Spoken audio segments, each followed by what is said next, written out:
శివ అని నా close friend love లో పడి పెళ్లి చేసుకున్నాడు. కాలేజీలో వాడు గ్రీకు వీరుడు, మ్యారేజ్ కాకముందు రాకుమారుడు. అంతా జరిగి జస్ట్ 1 month కాలేదు, ఎంత మారిపోయాడు గుర్తుపట్టలేనట్టు. పక్క చిక్కిపోయి మంచి లుక్కుపోయి ఫేసు పాలిపోయి జుట్టు రాలిపోయి ఈ దేవదాసు వాలకం దేనికంటే తను దేవిదాసు కావడం వల్ల అంటూ గుక్కపట్టి ఏడ్చాడు, ముక్కు చీదుకున్నాడు. ఒక్క చుక్క మందు కొట్టి ఫ్లాష్ బ్యాక్ చెప్పాడు. పొద్దున్న లేస్తూనే తన అందాన్ని పొగడాలి, మరి ఏ పూట కాపూటే తన ఐ లవ్ యు చెప్పాలి.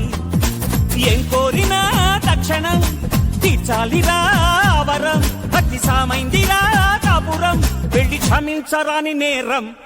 Don't marry, hey be happy. Don't marry, hey be happy. Don't marry.